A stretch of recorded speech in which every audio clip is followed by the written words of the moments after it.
Então, galera, beleza?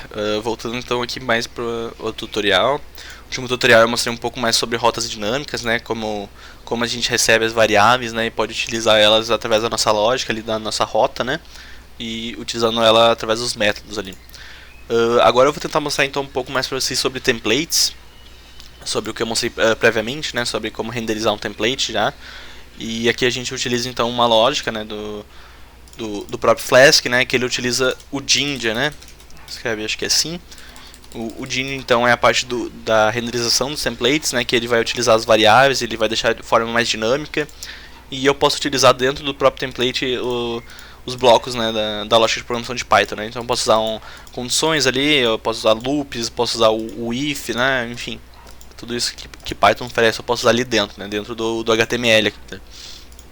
Então, já tinha criado previamente o nosso index, né, .html, né, nosso template, que eu já estruturei um pouquinho ele, né, então aqui a gente tem a nossa estrutura HTML, né, então a gente pode utilizar totalmente diretamente daqui, nosso body, nosso head, não vou me ater muito aqui nos detalhes, não vou mexer muito aqui, vou tentar só realmente fazer a base, né, aqui do nosso template.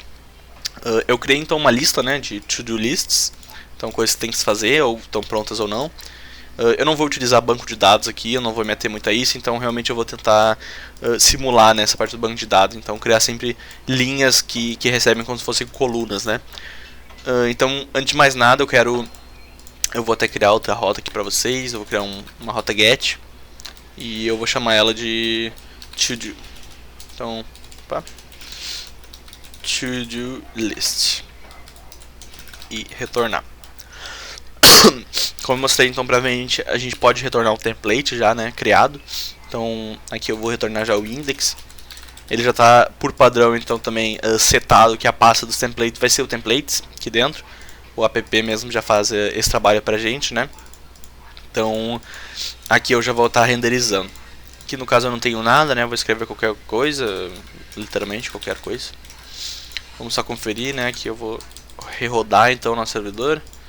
E vamos voltar pra cá e vamos ver. Então aqui já está renderizando meu template normalmente, mas quero me aprofundar então um pouco mais, não vou avançar muito, mas quero mostrar os principais mecanismos que a gente tem aqui dentro, né?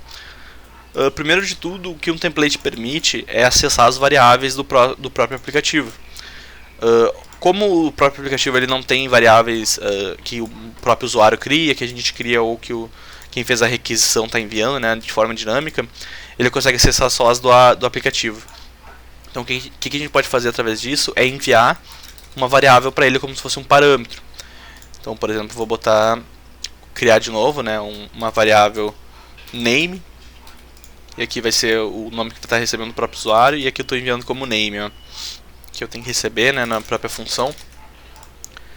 E aqui então no nosso template eu preciso renderizar essa variável, né, eu preciso mostrar para o usuário ou utilizar ela em alguma lógica. Como eu faço essa renderização, eu vou utilizar colchetes. Eu preciso utilizar então colchetes duplos, e dentro dele eu posso escrever as variáveis. Então ele vai saber que aqui ele vai renderizar alguma coisa. Então, por exemplo, qualquer coisa, né? Eu vou até criar um parágrafo aqui dentro, né? Opa, vou botar dentro do parágrafo. Aí. Aqui eu tenho que rerodar de novo, né? Fica dando esses erros. E aqui eu volto de novo. Vamos ver o que está dando de errado. Aqui eu troquei o nome, né, pra name, eu tenho que dar um nome então. Vamos botar Gabriel. E aqui eu consigo ver que eu estou renderizando essa variável, né. Então ele está recebendo essa variável de forma dinâmica, está mandando para essa função que está sendo ativada, né, quando eu chamo essa rota, né, com esse método get. E eu estou enviando isso como um parâmetro aqui para essa renderização de template. Então ele basicamente segue essa hierarquia, né, de chegar aqui de cima para baixo, vai descendo, e quando ele chega aqui ele envia para cá, né, nesse template. E aqui eu posso fazer daí toda a parte da renderização. Vou trocar então um pouco aqui, eu não quero renderizar nenhuma variável que eu estou recebendo, né, aqui eu não quero receber nada. O que eu quero simplesmente fazer é enviar então a minha to-do list, que eu criei, né, previamente aqui. Depois eu vou mostrar então como a gente pode incrementar, né, novos itens aqui, né? Mas por enquanto eu vou mostrar então um pouco mais da renderização. Aqui então eu vou renderizar uma string, né? Então se eu botar minha to-do list aqui ela vai dar um erro porque ela é uma lista. Então o que eu posso fazer para realmente contornar isso? Como eu disse previamente, o Jinja ele permite que eu utilize, né, então a linguagem Python aqui dentro. Então eu vou mostrar para vocês, toda vez que eu for utilizar então uma condição, um loop, eu preciso então usar o colchete simples e eu preciso usar a porcentagem. Então através disso, dessa tag, né, digamos assim, que é uma tag, eu posso criar, então usar o for. Então por exemplo, for i in, né, utilizando o loop aqui de Python, for i na to-do list que eu criei aqui. Opa. Então dentro desse bloco aqui eu vou ter sempre chamada variável i. Então eu posso sempre utilizar aqui dentro esse i, né? Eu posso renderizar esse i. O que eu posso fazer então? Eu preciso terminar também, né? Aqui minhas tags eu preciso sempre terminar com end. Então end fora aqui no caso vai ser, se eu for utilizar um if, eu tenho que utilizar com end if e etc. Então aqui eu estou recebendo uma lista, né, de dicionários. Então aqui eu tenho o meu dicionário. Então aqui eu vou tentar fazer algo mais, por exemplo, item. Vai ser então igual ao meu item aqui. Tem que render o teclado de chato. Aí. E done.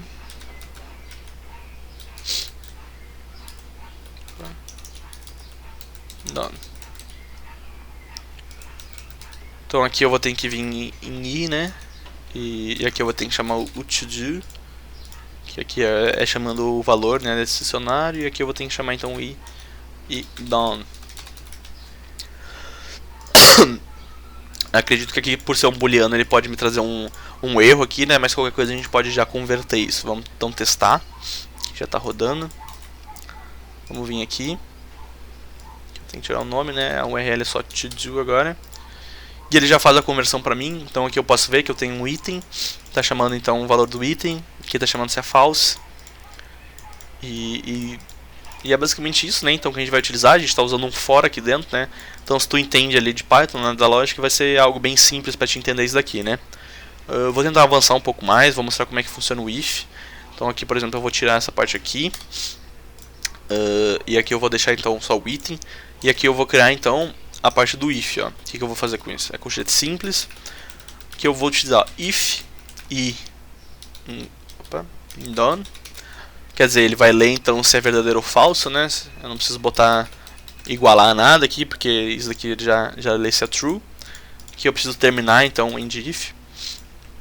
Então aqui eu vou saber, ó, se eu tô se for verdadeiro, né, no caso que eu já terminei, eu posso então renderizar uma coisa como uma coisa aleatória a mais aqui, né? Então vamos ver. Vamos chamar um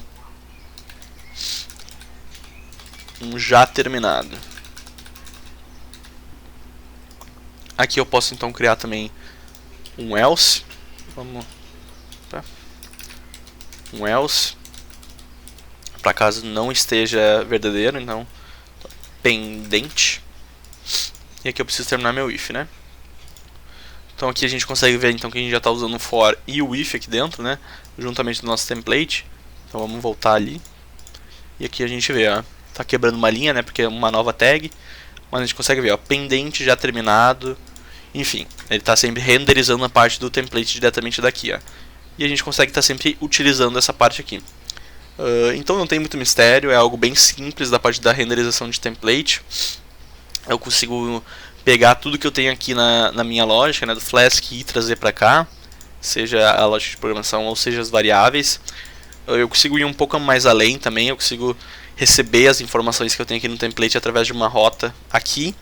Depois então eu mostro um pouquinho mais sobre isso, que daí eu começo a receber, né, variáveis através das requisições em si e não através da URL, né.